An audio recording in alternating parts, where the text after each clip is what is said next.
لنا ونشهد أن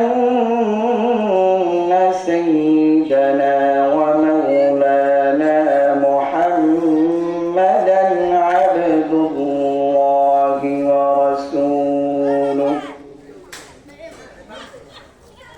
الذي بلغ الرسالة وأدى الأمانة ونصح الأمة وكشف الله به الغمة وجاهد في الله حق جهاده حتى أتاه اليقين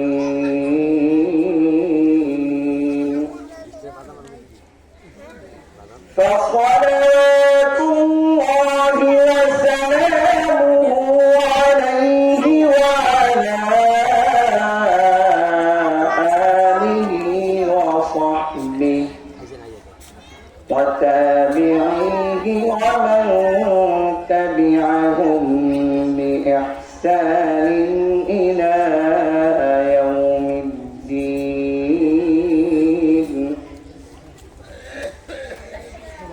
أما بعد فقد قال الله تبارك وتعالى في كلامه المجيد وفرقانه الحميد. أعوذ بالله من الشيطان الرجيم.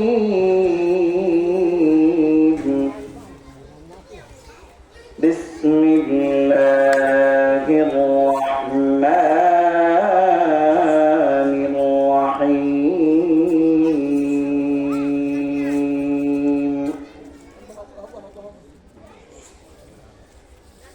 قد أفلح المؤمنون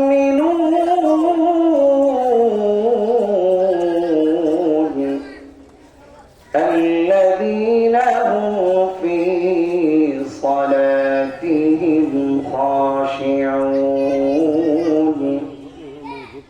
والذين هم عن اللغو معرضون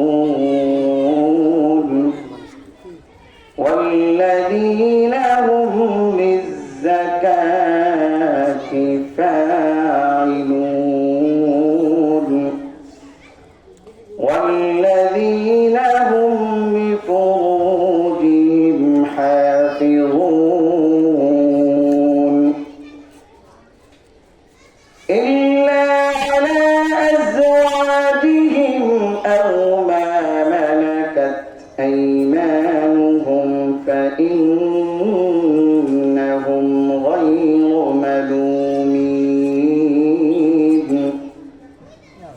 فمن ابتغى وراء ذلك فأولئك هم العادون.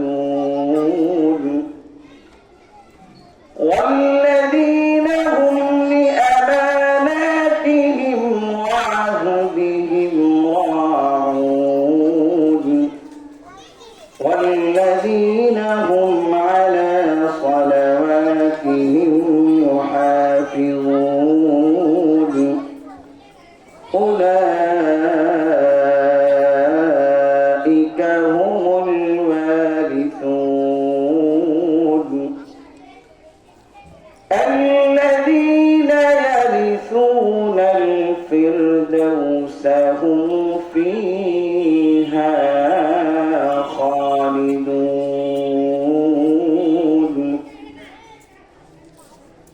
وقال رسول الله صلى الله عليه وسلم الكيس من دان نفسه وعمل لما بعد الموت والعاجز من أتبع نفسه هواها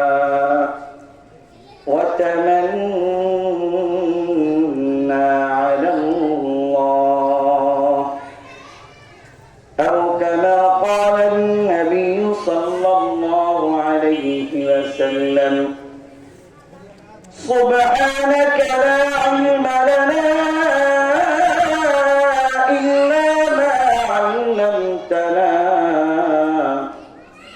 إنك أنت العليم الحكيم اللهم علمنا ما ينفعنا وانفعنا بما علمتنا وزدنا علما. وقال الله تبارك وتعالى في شان حبيبه ومحبوبه ومعشوقه مخبرا وآمرا إن الله وملائكته يصلون على النبي يا أيها الذين آمنوا صلوا عليه وسلموا تسليما. اللهم صل على محمد وعلى آل محمد كما صليت على إبراهيم وعلى آل إبراهيم إنك حميد مجيد. اللهم بارك على محمد وعلى آل محمد كما باركت على إبراهيم وعلى آل إبراهيم إنك حميد مجيد. رہے میرے مسکن حوالی کعبہ بنے میرے مدفن دیار مدینہ بلغ العلا بکمالہ كشف الدجى بجماله حسنت جميع خصاله صلوا عليه وآله. الحمد لله. ঐতিহ্যবাহী দারুন নাজাত সিদ্দিকিয়া মাদ্রাসা ও নূরে মদিনা মহিলা মাদ্রাসা কর্তৃক আয়োজিত বাৎসরিক ওয়াজ মাহফিলের প্রথম দিনের সম্মানিত সভাপতি দিগার উলামায়ে কেরাম, আমার সামনে উপবিষ্ট দিন দরদি ইসলাম প্রিয় তাওহীদি জনতা, পর্দার আড়ালের অবস্থানরত আমার মা ও বোনেরা, সর্বপ্রথম সেই মালিক আহকামুল হাকিমিন আল্লাহ সুবহানাহু ওয়া তাআলার দরবারে অসংখ্য অগণিত শুকরিয়া জ্ঞাপন করছি। ইয়া রাব্বুল আলামিন, আল্লাহ সুবহানাহু ওয়া তাআলা আমাদেরকে এই মহতি মাহফিলে আসার বসার কিছুদিন আলোচনা করা এবং শ্রবণ করার জন্য যেই মালিক আমাদেরকে তৌফিক দান করেছেন, সেই মালিকের দরবারে কালিমাতুশ শুকর আদায় করি আলহামদুলিল্লাহ। সম্মানিত উপস্থিতি, আমি আপনাদের সম্মুখে পবিত্র কোরআনুল কারীমের 23 নং সূরা সূরাতুল মুমিনুনের 1 নং আয়াতে কারিমা থেকে নিয়ে 11 নং আয়াতে কারিমা পর্যন্ত তেলাওয়াত করেছি। প্যারা নবী সাল্লাল্লাহু আলাইহি ওয়াসাল্লামের অসংখ্য হাদিসের মধ্য থেকে একটি হাদিস পেশ করেছি। যদি আল্লাহ সুবহানাহু ওয়া তাআলা তৌফিক দান করেন, তাহলে তিলাওয়াতকৃত আয়াত এবং হাদিসকে সামনে রেখে কিছু আলোচনা করার চেষ্টা করব ইনশাআল্লাহ। তো আলোচনা শুরু করার পূর্বে আমি আপনাদেরকে উদাত্ত আহ্বান জানাবো যে আমরা যারা এই মজলিসে বসেছি, কোন প্রকার কথাবার্তা, নড়াচড়া এগুলো না করি, একবারে খালিস ভাবে একমাত্র আল্লাহর সন্তুষ্টির জন্য আমরা একবারে চুপ হয়ে যাই। তো মুহতারাম হাজিরিন, আমি যে সূরাটি আপনাদের সম্মুখে তেলাওয়াত করেছি, এই সূরাটার নাম হলো সূরাতুল মুমিনুন। আল্লাহ তাআলা মুমিনদের গুনাগুণ আলোচনা করে আল্লাহ সুবহানাহু ওয়া তাআলা এই সূরাটি নাযিল করেছেন। যেহেতু এই সূরার মধ্যে আল্লাহ তাআলা সকল মুমিনের গুনাগুণ আল্লাহ সুবহানাহু ওয়া তাআলা আলোচনা করেছেন, তো এই দৃষ্টিকোণ থেকে আল্লাহ সুবহানাহু ওয়া তাআলা এই দৃষ্টিকোণ থেকে এই সূরার নামকরণ করা হয়েছে মুমিনুন, সূরাতুল মুমিনুন, অর্থাৎ মুমিনদের সূরা। তো আল্লাহ সুবহানাহু ওয়া তাআলা এই সূরার মধ্যে সকল মুমিনের ৭টি গুণাগুণ আলোচনা করেছেন। কয়টি গুণ? ৭টি গুণ। তো আল্লাহ সুবহানাহু ওয়া তাআলা ৭টি গুণ কি জন্য আলোচনা করলেন?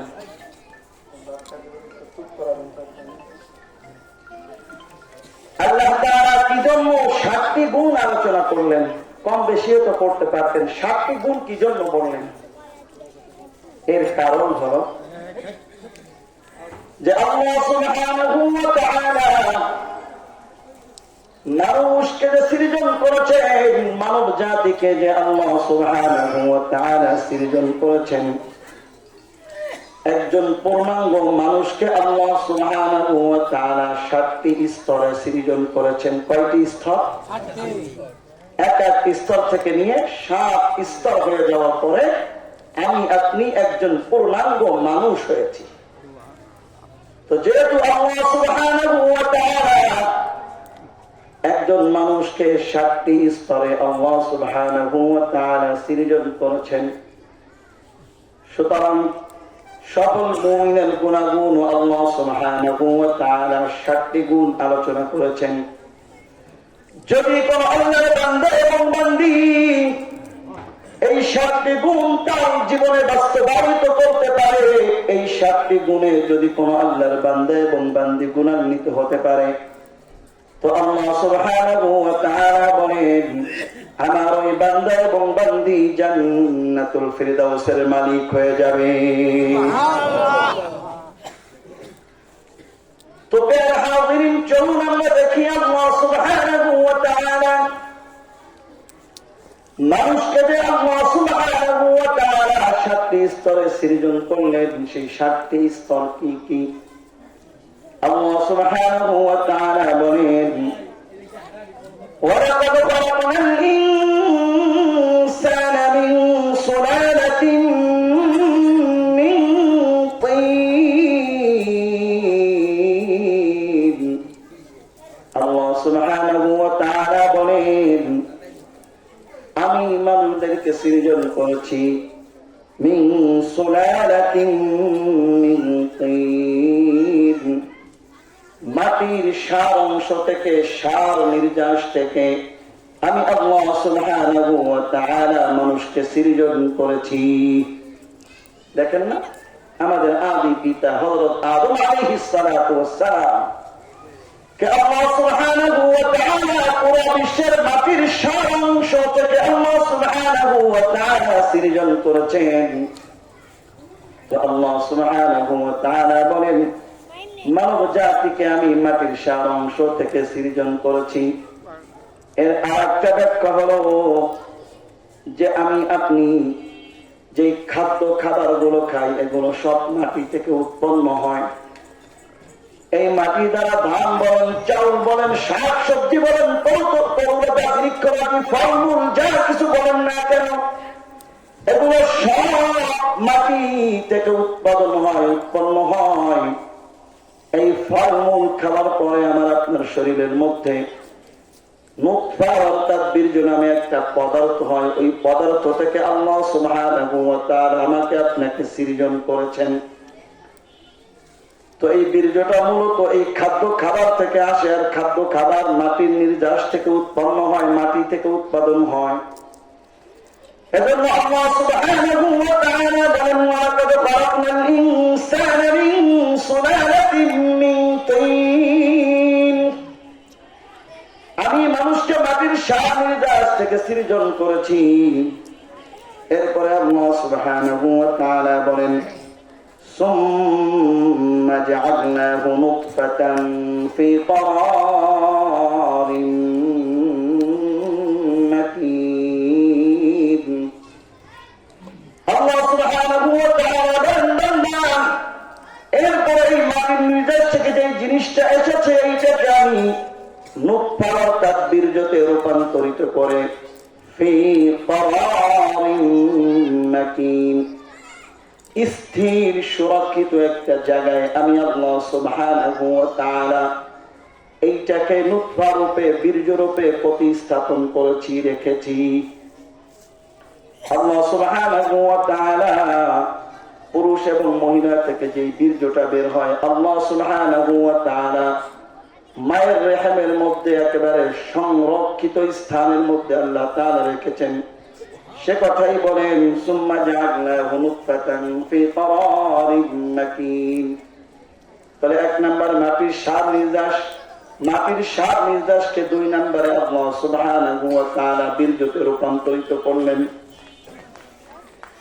এরপর আল্লাহ সুবহানাহু ওয়া তাআলা বলেন, সুম্মা খালাকনান নুতফাতা আলাকাতান ফাখালাকনাল আলাকাতা মুদগা। এরপর আল্লাহ সুবহানাহু ওয়া তাআলা বলেন, বান্দা, অতঃপর এই বীর্য ফোঁটাকে আমি আল্লাহ সুবহানাহু ওয়া তাআলা জমা রক্তে আমি আল্লাহ সুবহানাহু ওয়া তাআলা রূপান্তরিত করলাম। তিন নম্বর স্তর। এরপরে আল্লাহ সুবহানাহু ওয়া তাআলা বলেন, ফাখালাকনাল আলাকাতা মুদগা। এরপরে আল্লাহ সুবহানাহু ওয়া তাআলা বলেন, এই জমাটটা রক্তকে আমি আল্লাহ সুবহানাহু ওয়া তাআলা এক টুকরা গোশতে রূপান্তরিত করলাম। চতুর্থ নম্বর স্তর।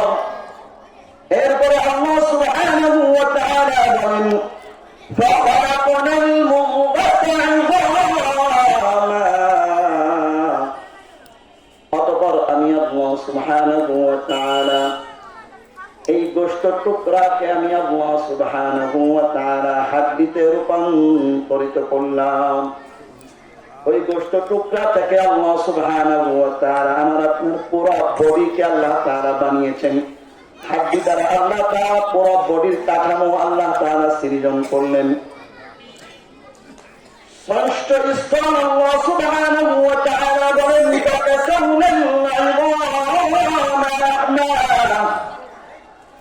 অতঃপর আল্লাহ সুবহানাহু ওয়া তাআলা বলেন, বান্দা, তোমার এই গোশত টুকরা দিয়ে আমি যে তোমার একটা হাড্ডির যে একটা ফ্রেম বানাইছি, বডি যে বানাইলাম, এখন তো এই বডিটাকে ঢাকা রাখবে। আল্লাহ সুবহানাহু ওয়া তাআলা বলেন, ফাকাসাউনাল ইযামা লাহমা। আল্লাহ সুবহানাহু ওয়া তাআলা পুরো বডিটাকে, হাড্ডির এই বডিটাকে আল্লাহ সুবহানাহু ওয়া তাআলা চামড়া দিয়ে ঢেকে দিলেন, চামড়ার ছাউনি দিয়ে দিলেন। এরপর আল্লাহ সুবহানাহু ওয়া তাআলা বলেন, সুম্মা আনশা'নাহু খালকান আখার। এরপর আল্লাহ সুবহানাহু ওয়া তাআলা বলেন, বান্দা, এই সপ্তম স্তর পার হওয়ার পরে ষষ্ঠতে আমি আল্লাহ সুবহানাহু ওয়া তাআলা তোমাকে এক নতুন মানব রূপে আমি আল্লাহ সুবহানাহু ওয়া তাআলা রূপান্তরিত করলাম।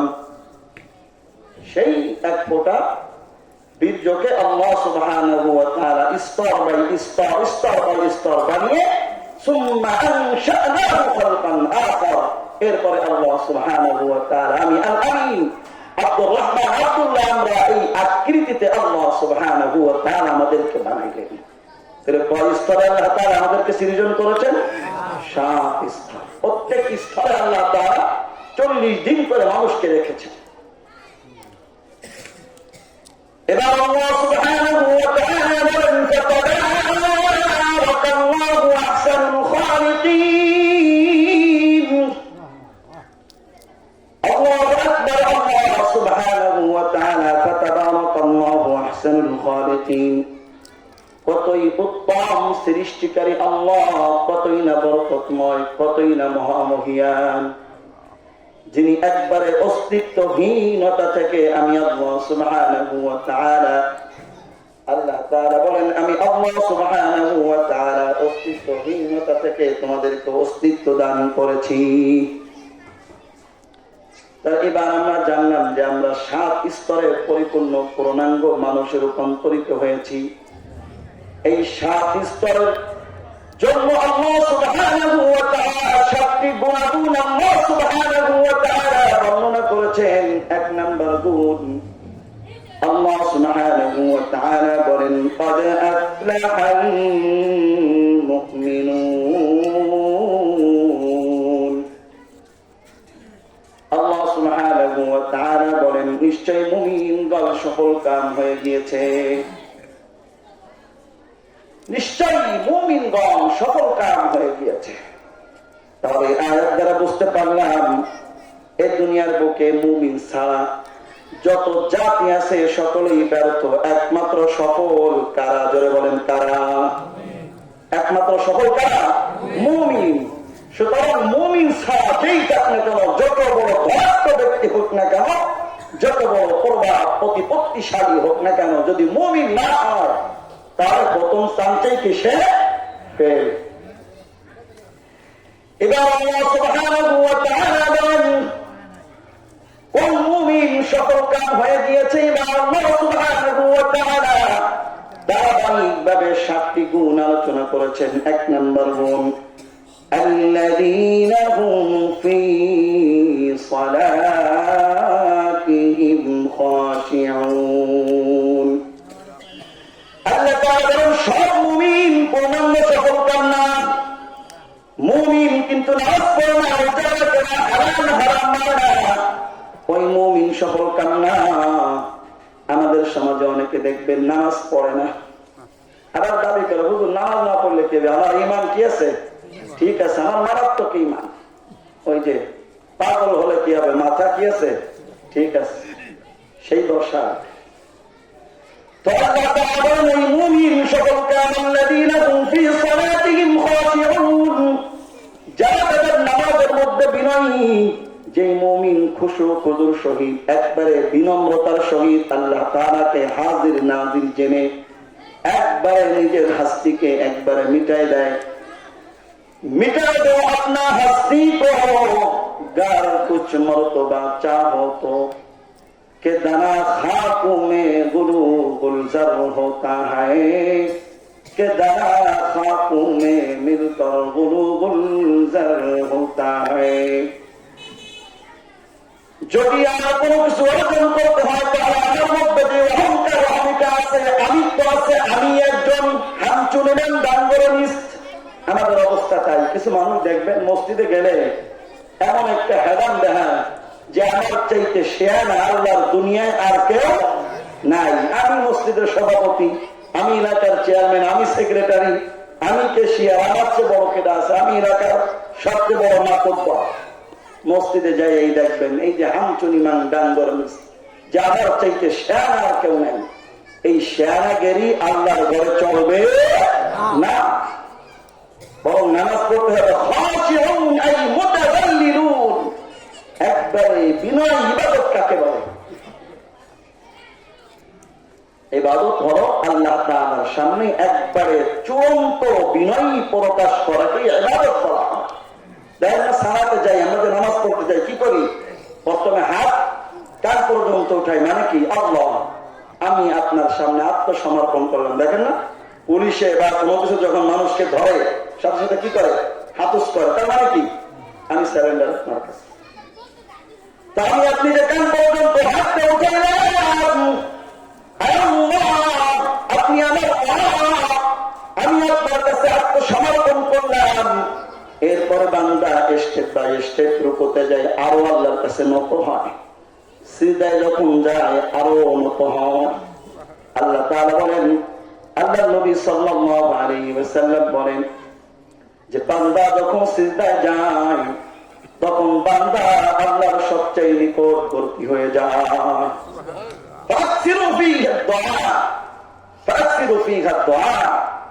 হাদিসের মধ্যে এসেছে যে সিজদায় যে তোমরা বেশি বেশি কি করো, দোয়া করো। আর আমরা তো কোনো মতে সুবহান রাব্বিয়াল আ'লা পড়ার টাইমে কোনো মতে সুবহান রাব্বিয়াল সুবহান রাব্বিয়াল সুবহান রাব্বিয়াল কোনো মতে।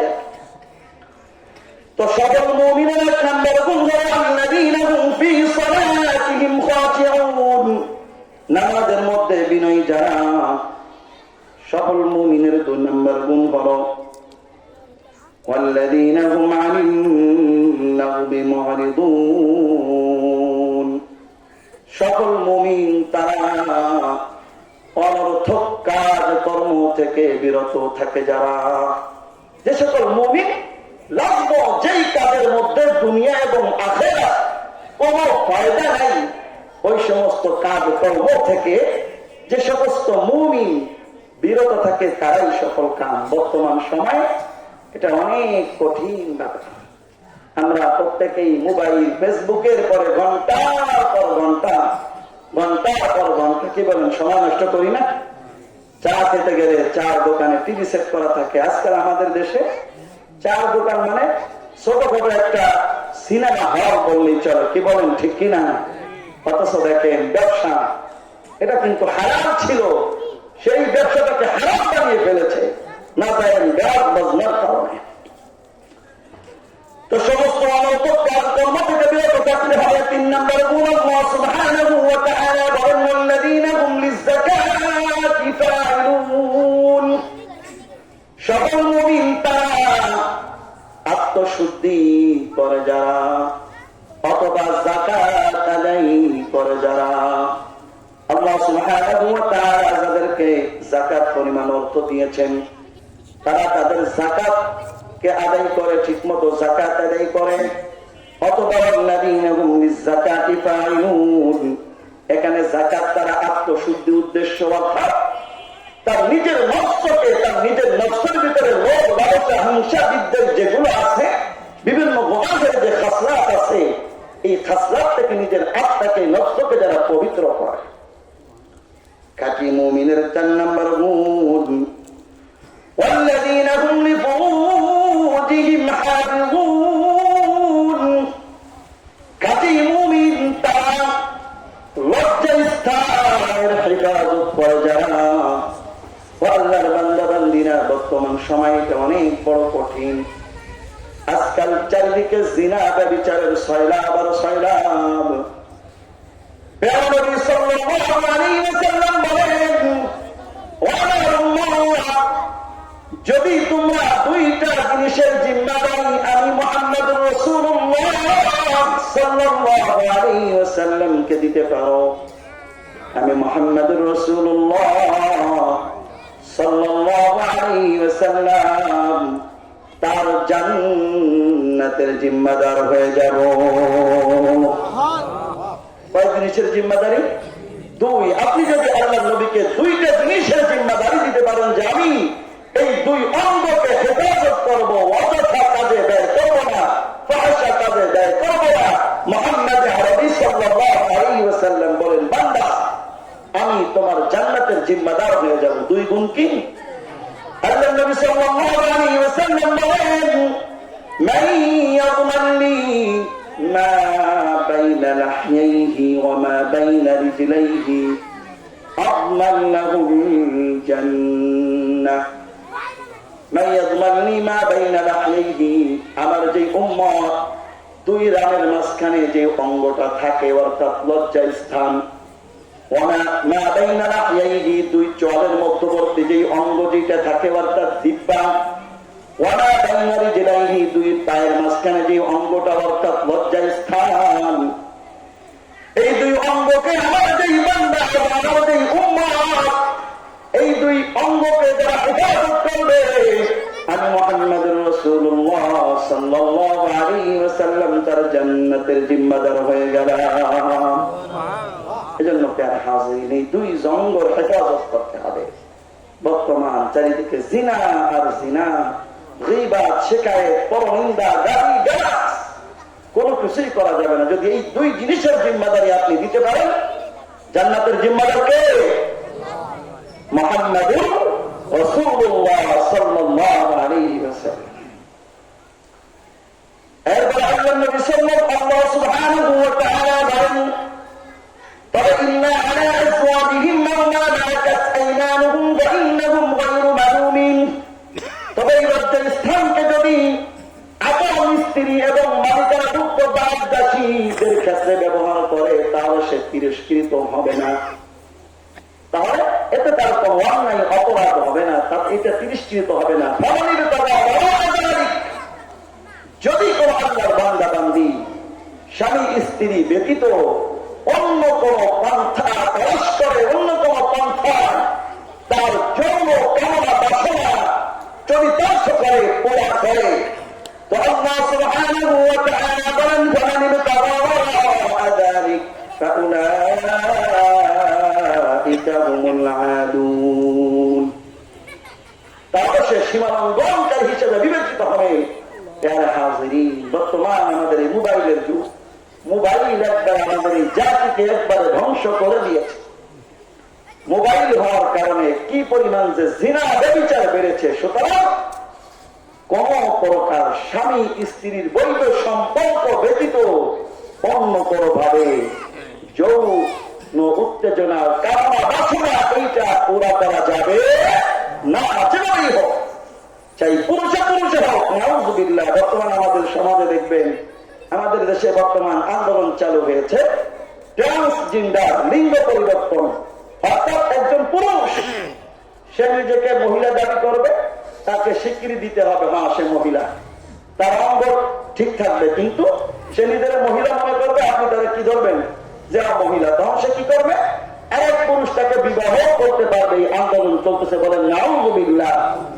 আল্লাহ সুবহানাহু ওয়া তাআলা কওমে লূত, আপনারা শুনেছেন, হযরত লূত আলাইহিস সালাতু ওয়াস সালামের কওমের মধ্যে এই জঘন্য পাপাচারের অভ্যাস ছিল। যারা পুরুষে পুরুষে আকাম কুকাম করতো, আল্লাহ তাআলা ওই জাতিকে সব মূলে আল্লাহ তাআলা ধ্বংস করে দিয়েছেন। এরপরে আমাদের দেশে আরেকটা শুরু হয়েছে, নারীতে নারীতে বিবাহ। নাউযুবিল্লাহি মিন যালিক। এই যে গত বছরের ঘটনায় মেয়ে চাঁদপুরে চলে গিয়েছে, আর এক মেয়েকে বিবাহ করবে, আর এক মেয়ের মহাব্বাতে বাড়ি ছেড়ে চাঁদপুর চলে গেছে, আর এক মেয়েকে সে কি করবে? বিবাহ করবে। এগুলো সব সমকামিতা। সমকামিতা বলেন, হস্তমৈথুন বলেন, উন্মৈথুন বলেন, হাত দিয়ে যদি কোনো ব্যক্তি যৌন কামনা বাসনা চরিতার্থ করে, আল্লাহর নবী বলেন কিয়ামতের ময়দানে ওই ব্যক্তির হাত গর্ভবতী হবে। হাত কি হবে? গর্ভবতী অবস্থায় সে হাসরের ময়দানে উপস্থিত। এজন্য কোনভাবেই আল্লাহ তাআলা বলেন, ফামান ইবতাগা ওয়ারা'a যালিক ফাউলাইকা হুমুল আদুন।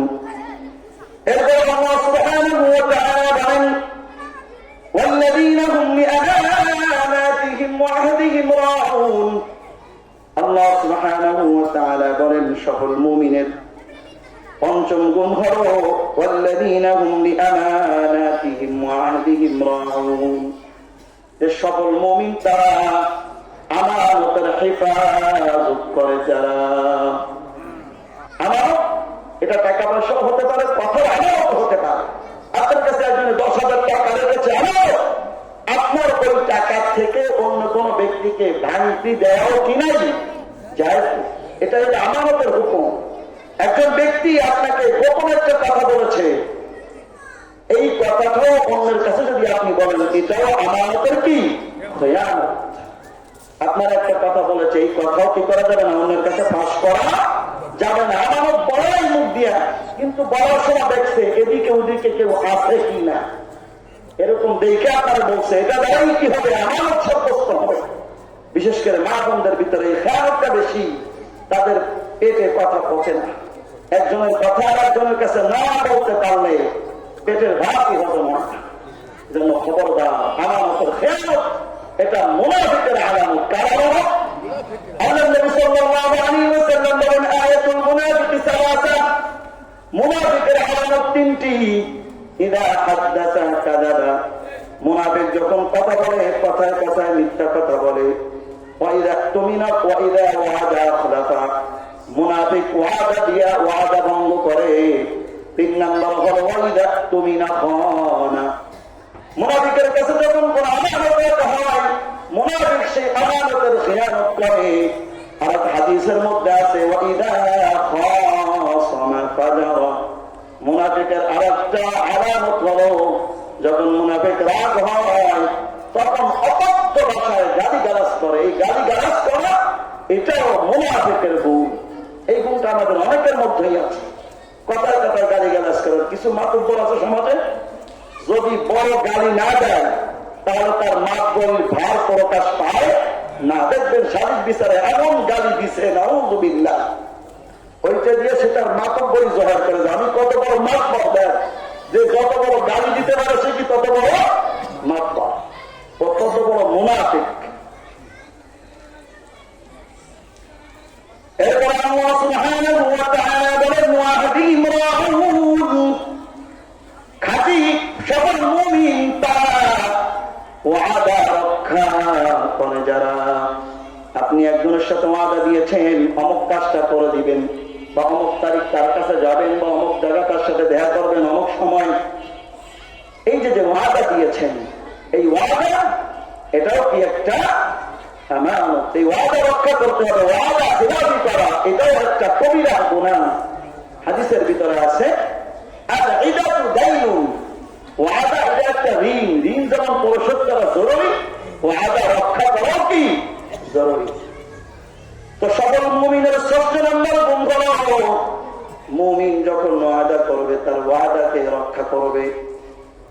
সকল মুমিনের 7 নাম্বার গুণ আল্লাহ সুবহানাহু ওয়া তাআলা বলেন ওয়াল্লাযীনা হুম আলা সালাওয়াতিহিম ইউহাফিজুন,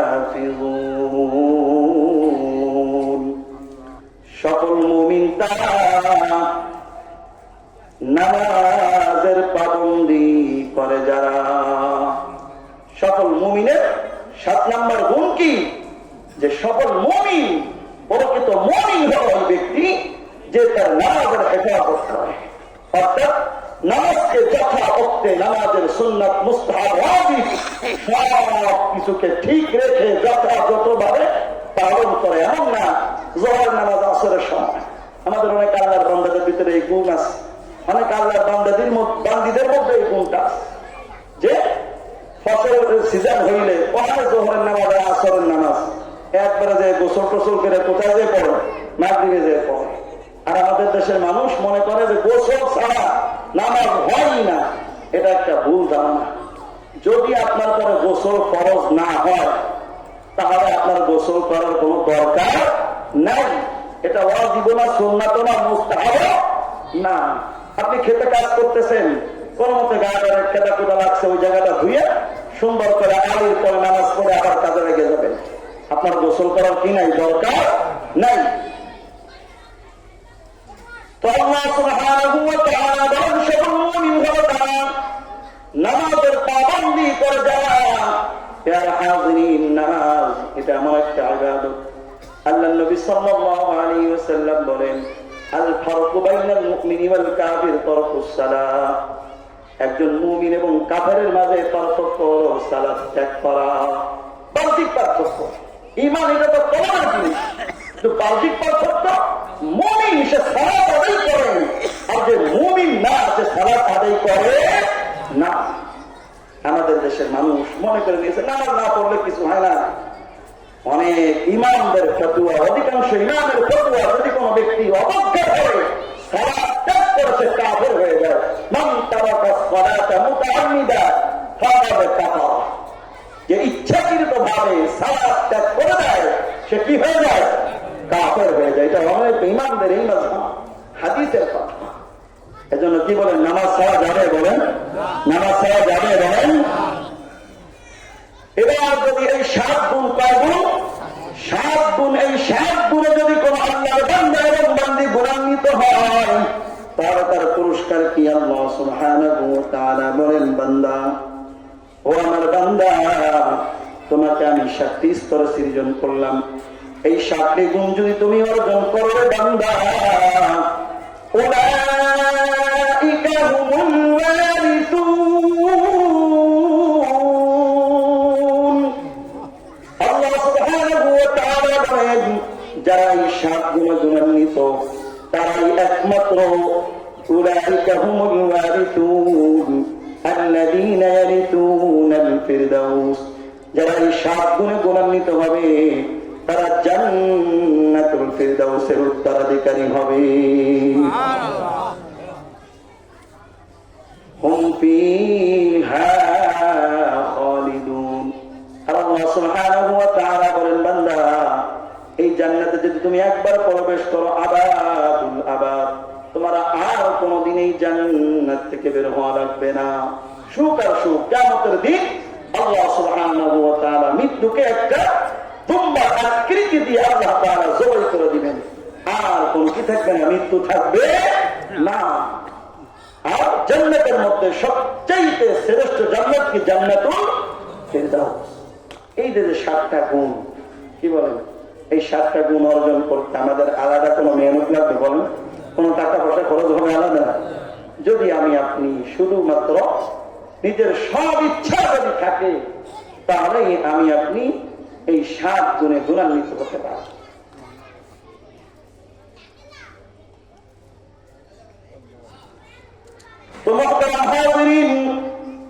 এই 7 গুণে গুণান্বিত হতে পারলে আমার আপনার জিন্দেগি কামিয়াব।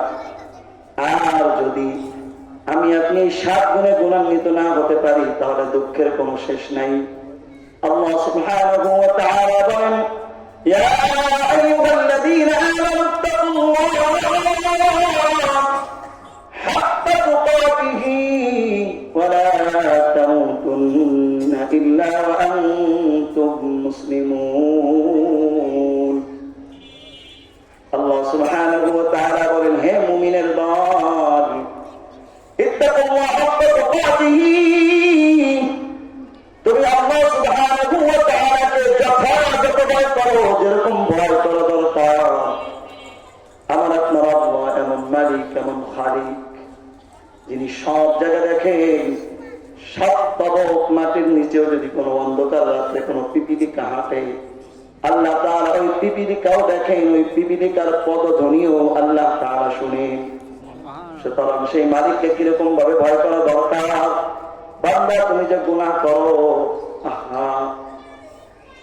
ওয়ালা তামুতুন্না ইল্লা ওয়া আনতুম মুসলিমুন।